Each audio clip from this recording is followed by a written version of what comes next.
Last 15 days for oil India senior officer exam. दोस्तों, जैसा कि आप सभी लोगों को पता है कि एग्जामिनेशन के लिए सिर्फ 15 दिन बचे हैं और इस समय थोड़ा सा स्ट्रेस लेवल बढ़ जाता है रीजन वाइज कि क्या पढ़ें, कितना पढ़ लिया है, कितना बचा हुआ है, कितनी सारी चीज़ें हैं, उसको कैसे कंप्लीट करें, क्योंकि हम सब का एम यही है कि सिलेक्शन लें। भाई आप जितनी भी मेहनत कर रहे हो, आगे अगर आप ये वाला सेशन भी देख रहे हो तो सिर्फ इसीलिए क्योंकि आपको सिलेक्शन लेना है।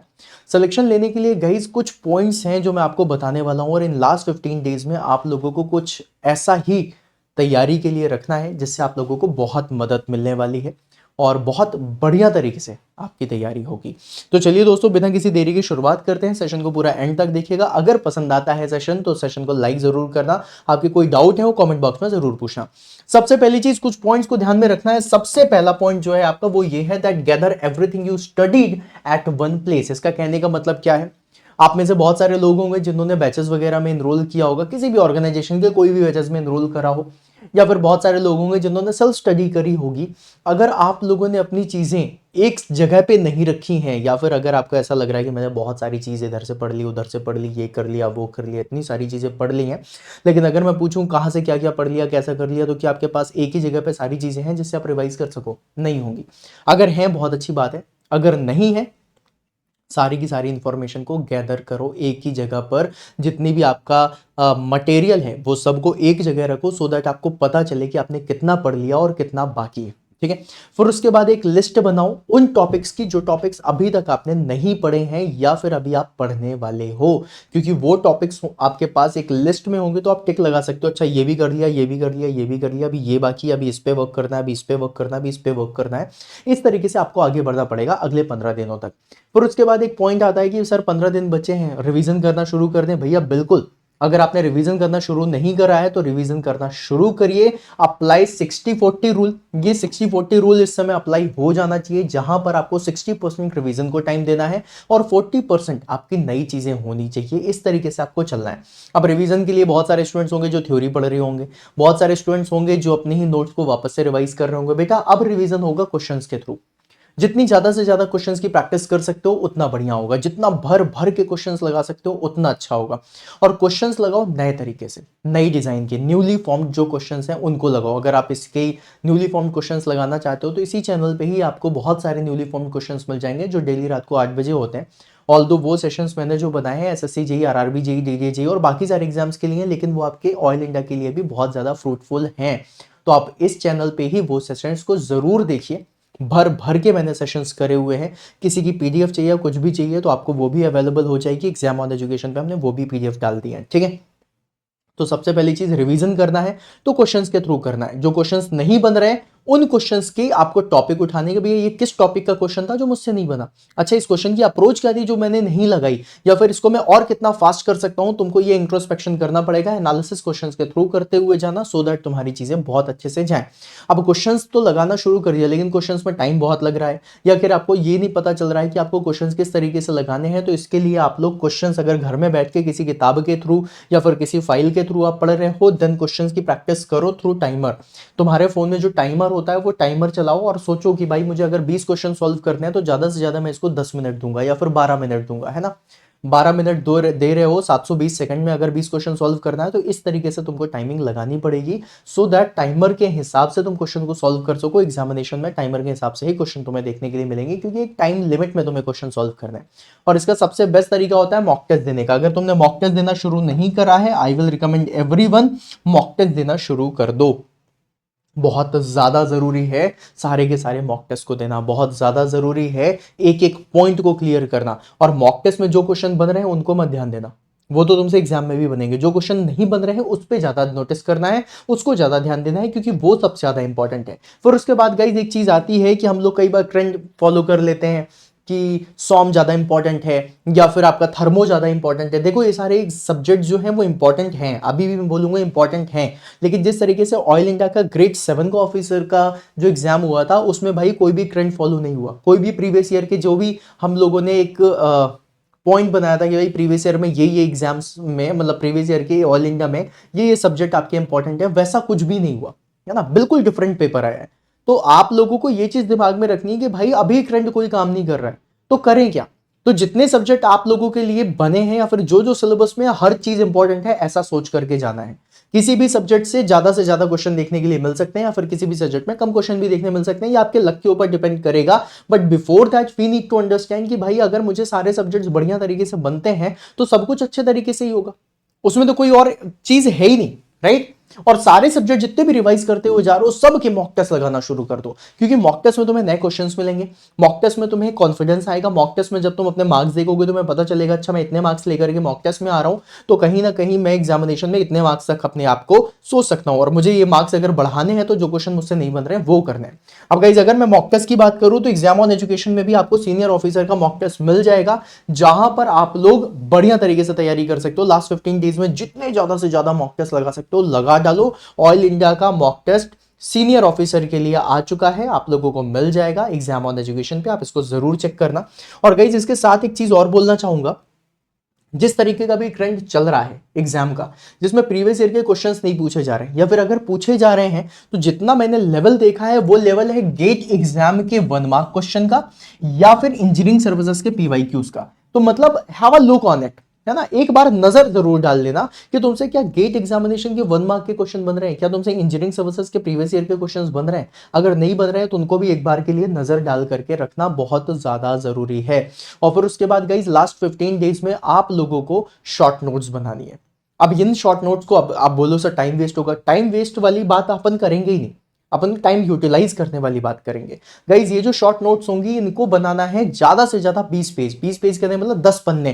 जैसे फॉर एग्जांपल मान लो मेरे पास ये पेज है, राइट, तो ये 20 नहीं चाहिए, ये 10 चाहिए, है ना। इसमें एक पेज ये हो गया, एक पेज ये हो गया, इस तरीके से 10 पन्ने ही आपके होने चाहिए बस, जिनको आप सुबह दोपहर शाम जिस तरीके से दवा खाते हैं उस तरीके से रिवाइज करो। अब इसमें लिखना क्या क्या है बेटा, इसमें आप लोगों के इंपॉर्टेंट पॉइंट्स लिखने हैं, जितने भी आपको लग रहा है कि भाई ये बहुत इंपॉर्टेंट पॉइंट है, इससे क्वेश्चन आ सकते हैं, अपने हिसाब से सोचना अगर मैं एग्जामिनर होता तो मैं क्या क्या चीजें डालता। और इसमें एक चीज और बता दूं, अगर आपके दिमाग में ऐसा आता है कि ये टॉपिक नहीं आएगा, right, this topic will not be asked, अगर आपके दिमाग में कभी किसी टॉपिक को लेकर के या किसी सब्जेक्ट को लेकर के अगर आता है कि ये टॉपिक नहीं पूछा जाएगा, ये सब्जेक्ट नहीं पूछा जाएगा, वो सब्जेक्ट वो टॉपिक तो आप लोगों के लिए सबसे ज्यादा इंपॉर्टेंट है। क्योंकि अगर आप लोगों ने अपने एग्जामिनेशन में देखा होगा, जो टॉपिक हम छोड़ के जाते हैं उसी से एग्जाम में आ जाता है, यह हमारे साथ होता है ना।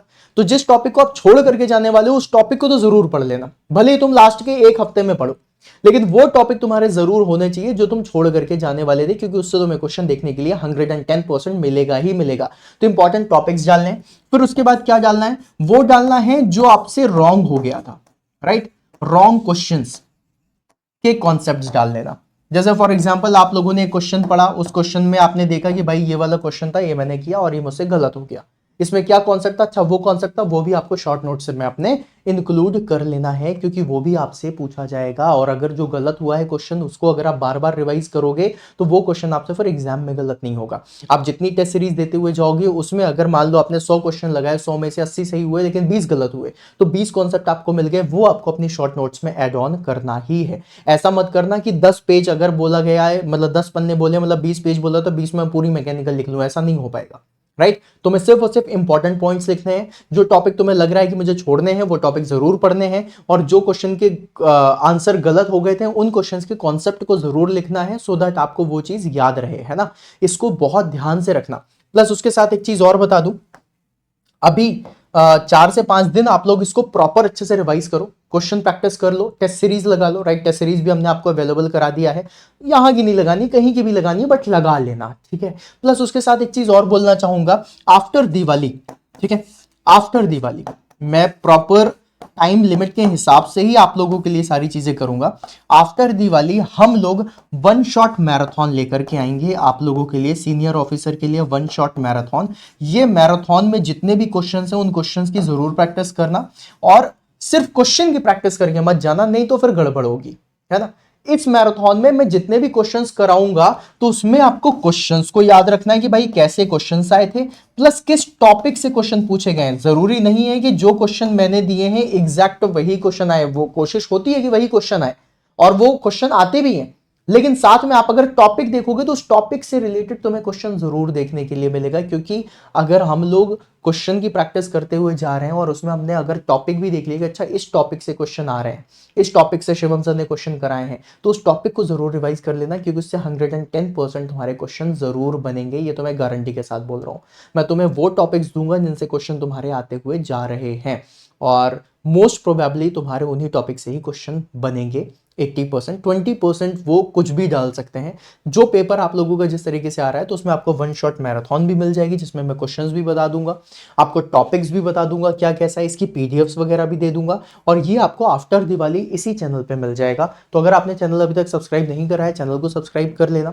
और अगर आप टेस्ट सीरीज नहीं लगाना शुरू करो तो भैया टेस्ट सीरीज लगाना शुरू कर दो। आपके लिए बेहतरीन लेवल की टेस्ट सीरीज बना दी गई है, और इसमें बहुत सारे टेस्ट होंगे, बहुत सारे।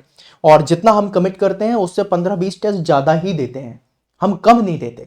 अगर हमने कमिटमेंट करी है कि हम तुम्हें 40 टेस्ट देंगे, 50 टेस्ट देंगे, तो तुम्हें एग्जामिनेशन तक आते आते 70 टेस्ट मिलेंगे, इसकी गारंटी है। कम टेस्ट नहीं मिलेंगे, उससे ज्यादा ही टेस्ट मिलेंगे, राइट। और क्वेश्चंस मैं तुम्हें भर भर के दे दूंगा, सो दैट तुम अच्छे से तैयारी कर लो। अब ये 15 दिन है बेटा, इस 15 दिन में प्रॉपर स्लीप लेना। मैंने बहुत सारे स्टूडेंट्स को देखा जिन्होंने बोला कि सर हम सोए नहीं थे 4 दिन से, फिर एग्जामिनेशन में हमारा दिमाग काम करना बंद हो गया। ऐसा होता है ना। तो प्रॉपर स्लीप लेना, सो दैट दिमाग काम करता रहे। तुमने कितनी मेहनत करी है उससे ज्यादा डिपेंड करेगा कि तुम्हारा एग्जाम टाइम पे दिमाग कैसा चल रहा है। कई बार थोड़ी कम मेहनत रहती है, लेकिन दिमाग अगर अच्छा चल गया तो सिलेक्शन हो जाता है। और कई बार मेहनत ताबड़तोड़ कर ली, लेकिन एग्जाम टाइम पे दिमाग ही नहीं चला तो सिलेक्शन नहीं होता। तो इस चीज का थोड़ा सा दिमाग में रखना कि मुझे सिलेक्शन लेना है, ना कि मुझे नॉलेज गेन करना है। नॉलेज गेन करोगे तो एग्जाम में फायदा मिलेगा ही मिलेगा, लेकिन सिलेक्शन लेने के लिए उस नॉलेज को अच्छे से रिप्रेजेंट करना भी जरूरी है, उस नॉलेज का यूज करना भी जरूरी है। उसके लिए आपके दिमाग का शांत होना जरूरी है। बस ऐसा करो। आप लोगों को अभी जो मैंने टास्क दिया है 5 से 7 दिन का टास्क है, इस 5 से 7 दिन में आप लोगों की बढ़िया नोट्स वगैरह तैयार हो जाए, बढ़िया तरीके से आपने क्वेश्चन की प्रैक्टिस कर ली हो, मॉक टेस्ट वगैरह लगा लिया हो। फिर उसके बाद आफ्टर दिवाली आप लोगों को वन शॉट मैराथन दूंगा, जहां पर भर भर के और क्वेश्चंस मिलेंगे। तो और क्वेश्चंस के पहले आपका रिवीजन हो जाएगा ना, तो फिर तुम जब वन शॉट मैराथन लगाओगे तो तुम्हें फायदा मिलेगा। तुम्हें वो टॉपिक बन रहे होंगे, फिर उससे जब तुम पढ़ोगे तो तुम्हें और फायदा मिलेगा। तो ऐसा करते हुए चलेंगे और हम इस एग्जामिनेशन को भी बढ़िया तरीके से क्लियर करेंगे। ठीक है, तो आप सभी लोग तैयार हो जाओ तगड़ी वाली तैयारी के लिए, और अगले 15 दिन खुद को बिल्कुल झोंक दो तैयारी में, है ना। बस ये याद रखना, दिमाग अच्छे तरीके से काम करे, इसके लिए अच्छी नींद लेना जरूरी है। और इसी के साथ आज के सेशन को यहीं पे एंड करेंगे। ऑल द वेरी बेस्ट, और बढ़िया तरीके से तैयारी करो। दिवाली है, अगर इस बार दिवाली थोड़ा सा कम मना लोगे तो भी दिक्कत नहीं है, अगले साल सरकारी नौकरी वाली दिवाली होगी, है ना। बस यही सोच करके तैयारी करनी है। ठीक है, तो चलो दोस्तों, मिलते हैं फिर अपन नेक्स्ट सेशन में, तब तक के लिए बाय बाय।